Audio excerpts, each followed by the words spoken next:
Don't hit the... Oh, no. What happened? I threw it into the box body. Into? From right here. I threw it into the box body from right here. Oh my goodness. Yo, it's possible. It's possible that's on video. Don't hit my kid. My bumper goes jiggle jiggle. Oh, hold on, I got these two. You. Keep holding it right here, Brandon. Come on, spec feet. Yeah. What's going on, Mark? I'm sitting here. Just watching. I'm watching other people work. That's a first. Yeah. These people are watching you work. Yeah. I got a coffee this afternoon hoping that it would get me fired back up. No. No. Whoa. So, video 2 of the getting the car ready for banging gears. Getting the front bumper off because it's not going to be on. Is this up here? Is this purple guy need to get undone? I'm still hooked over here. No, that's what man Shoot. It is. But yeah, you gotta. The boys just got the front bumper off. My daughter is being a menace on the scooter, huh? And we're going to the dyno this Sunday. Whoa, you good? Yeah. All right. But look at these brakes. Whew, thanks, Jeff. Ooh, he's gonna watch this. Yeah, he is. Thanks, Jeff. Yeah. Do you want to see the new turbo we're putting on this? Oh, yeah, let's see it. Where'd you get? Oh, Oh, is this off your van? It's a Garrett. Yeah, it's a Garrett. It's 40 to 80. I don't know what size this is, but it came off of Sheldon's Sprinter van. And he said it was running real good, and then it wasn't. dude, it was. The on ramp at the light before I got on the freeway, I was like, dude, this thing's running good today. Do you think and it's... then all of a sudden it was like pop. Like, I don't know what happened.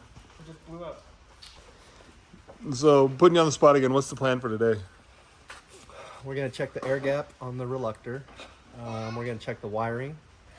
We're gonna check base timing. We might even put a scope on it and check the waveform, make sure it's right. And why are we doing all of this? Because it had a really weird RPM signal when we were out driving it. Which is Let me show you what it looked like. When we switched it over to NSD software, it would not run the Yeah. engine. It kept getting trigger errors. So we switched it back to ESP. It ran, but there's some settings that aren't quite what we expect them to be in the software. Mm-hmm. So we're gonna just verify everything is right and then change some settings around. Yeah, I love all this purple PRP stuff. He's like, know, ooh, it's shiny light. Look, I don't know what he's talking about. I tuned out like right after I asked that question. I don't even know what I asked. You just saw the purple. Yeah, I was like, Look at that ooh, purple. billet.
What up, Brandon? What do we got going on right now? Spec B, dude. Spec B, dude. Random Spec B. Dude. That's my online alias. It's right here. We rewired the crank sensor. Why did you rewire it? Some of the wire was just a little bad, and You don't have to be nice about it. You can just say it. You can say it as it is. This is how you say it. Yeah. The friggin' wires were wired backward and they were cracked and there was no shielding on them. Yeah. That's how you say it. Spec B, get with the program. You wire this, Mark? Is that why you knew exactly? Yeah, dude, I've been here at night wiring this car up while nobody's been around. The boys went out and did a little poll, and if I remember, I'll put what it looks like here. But I probably won't remember, but that'll probably whatever. And the crank sensor was sending a weird signal. It was all over the place, which isn't good. So they kind of dug into it. It was wired backwards. It was kind of the wrong wiring that was sent, and also it was exposed and it was cracked. And anyways, it goes past the alternator. It goes past the spark plugs. Just a lot of stuff that could interfere. So the boys went through and rewired that, which is what. Is that what you're doing right now? Yeah, adding that, a clutch switch, and then fuel and oil pressure. Yeah. So we hit up counter steer and was like, "Hey, Dylan, can you send us a couple of sensors?" And he's like, "Yep, here are the sensors, and also I've got $3,000 worth I've got $3,000." And then he sent a picture of the stack of the stack of them. sensors. So did it come with a shirt? Did he send a shirt or something too? No. You can say no because you kept the shirt. He's like drinking his coffee. in a counter steer shirt. So we go to the dyno tomorrow, which I don't think will be in this video. But we're gonna film some of that. But really, we're not trying to get big numbers tomorrow. We'll probably get some big numbers tomorrow, but the big thing is just get it running really, really, really, really well. And I don't know. We'll probably make like 800 tomorrow at some point. We'll see. We'll push it. We'll see where it goes. We'll see how the day takes us. But for the first time, I've not been like afraid that this car is going to blow up. Really, because Sheldon has spent a ton of time on it. Brandon spent a ton of time on it. Mark spent a ton of time on it. Nothing that I did is going to keep that from not happening, though. But it did keep us from. It did keep us from running an expensive hood. Yeah, you're right. So yeah, I'm excited to just see what this car will do. I'm excited to put some miles on this car because just kind of like the Hoonigan thing when I drove the R34 on this versus that, I had never drag raced the R34 before. I had never really driven the R34 hard, so it was like, hey, in front of 1 million plus views, go not screw this up against a car that is going to beat you no matter how good you drive it. No nerves there, but.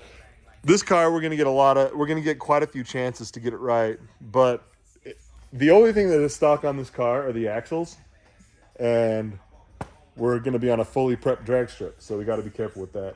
And also, they said I could only take one person with me, and so I got to call the producer and be like, hey, I actually need to bring 3. You want a good show? I need 3 people. You wanted to break on the first day? Send me down with just 1. But I don't think With just me. Yeah, I'll just show up. I don't like driving a truck with a trailer, but I'll do it to Vegas. Hey Mark. Yo, dog. What do you think about putting this intercooler on one of my cars? Look at this intercooler. CAC, Brad. Well, it's an intercooler to a gas guy. I told him that earlier. Yeah. But yo, that intercooler is pretty thick. Yeah, it is. This one is at least twice as big. Yeah, that's a good size This unit. thing is huge. Yeah. Is this just a intercooler out of a bus? Or a CAC out of a bus? That one right there? That guy right there, dude. With this turbo right here? Yeah, this is all. It's rotted and it's starting to seep over here, and then the CAC's got a big crack on the weld. Well, never mind. We won't put it in there. Can't have that. No. Also, I don't know if it's common practice. It probably is. What was JB welded into the intercooler? The IAX like fresh air source has someone like what's the word? Someone like dissected an AN fitting and then like threaded it into the intake into like a very poorly welded bung that then looks like it has JB weld around it. Yeah. But it looks polished. Yeah. They polished the JB weld, you know. Dude. Quality JB weld. Quality JB weld. Can't go wrong. But if we're being honest, I think most Australian Skylines have quite a bit of JB weld on the actual block, but probably not the intercooler. Don't get mad at me, Aussies, if any Aussies watch this. I'm sorry.